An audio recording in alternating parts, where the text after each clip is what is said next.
Delete বলতে কিছু নেই, এটা একটি ফিকশন বা কম্পিউটার আমাদের মাথা ঠান্ডা করার জন্য। আমাদের ডিভাইস থেকে কোনো কিছুই সত্যিকারে ডিলিট হয় না, কথাটি বলেছিলেন স্নোডেন। এখন প্রশ্ন হলো, তার এই বক্তব্য আসলেই সঠিক?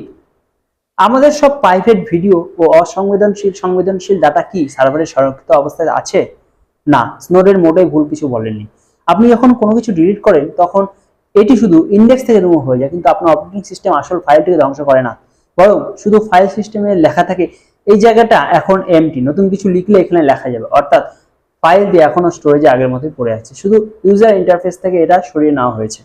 আপনার ডেটা তখনও স্টোরেজ মিডিয়ায় SSD, HDD, cloud server, backup note ভিতরে থেকে যায়, যতক্ষণ না আপনি ওভাররাইট হয়। আর ক্লাউড ভিত্তিক ইকোসিস্টেম সেই ডেটা অনেক সময় মিরর কপি আকারে বহু সার্ভারে ছড়িয়ে পড়ে, যেগুলো এখন আর আপনার নিয়ন্ত্রণ নেই। আজকাল ফোনের প্রায় সবকিছুই ক্লাউডে, Google drive, iCloud, WhatsApp backup ইত্যাদি সিঙ্ক হয়। আপনি ফোন থেকে কিছু ডিলিট করলেও সেটা সার্ভারে অসংখ্য কপিতে ভাগ হয়ে যায়। মেটাডেটা, থাম্বনেল, ক্যাশ ও লক ফাইল।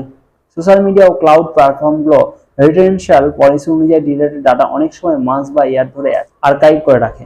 আপনি প্রয়োগকারী সংস্থা, ইন্টেলিজেন্স নেটওয়ার্ক বা টেক কোম্পানিগুলির কাছে মেটা লেভেল অ্যাক্সেস থাকে, অর্থাৎ ডিলিট মানে শুধু ইউজার লেভেল ভিজিবিলিটি থেকে সরানো। এমনকি কোয়ান্টাম ফরেন্সিক বা লো রিকভারি টুলসও এসএসডি থেকে রিলেটেড ডেটা অনেকাংশে পুনরুদ্ধার করা যায়। এটা সম্পূর্ণ ধ্বংস করতে হলে আপনাকে সিকিউর ওভাররাইট করতে হয়, যেমন একাধিকবার O1 লিখে আগের বিট প্যাটার্ন মুছে ফেলে। কিন্তু সাধারণ ইউজার বা অপারেটিং সিস্টেম এমনটা করে না। অতএব স্নোডেনের কথাটি পুরোপুরি ভুল নয়। ডিলিট বলতে কোনো কিছু নেই। ডিজিটাল জগতে কোনো তথ্যই পুরোপুরি বিলীন হয় না, এটি কেবল দৃশ্যমানতা ও নিয়ন্ত্রণের পরিবর্তন করে। শুধু সার্ভারেই নয়, মহাবিশ্ব আসল ডিলিট বলে কিছু নেই। কোয়ান্টাম তত্ত্ব বলে মহাবিশ্বের ওয়েব ফাংশন কখনো হারিয়ে যায় না, সময়ের সাথে সেটি শুধু রূপ বদলায়।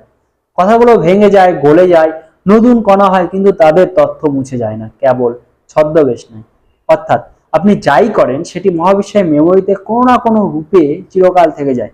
আপনার ফোন থেকে মুছে যাওয়া ভিডিও কোয়ান্টাম স্তরে মহাবিশ্বের অজানা কোথাও এখনো প্রতিধ্বনিত হচ্ছে। আপনার সিক্রেট পর্নোগ্রাফি মহাবিশ্বের কাছে অনন্তকাল থেকে যাবে। উন্নত সভ্যতা যদি চায় সেটা হয়তো রিকভার করতে পারবে। যাক, সবশেষে স্নোডেনের একটি বক্তব্য মনে পড়ে গেল। Ultimately saying that you don't care about privacy because you have nothing to hide is no difference than saying you don't care about free speech because you have nothing to say.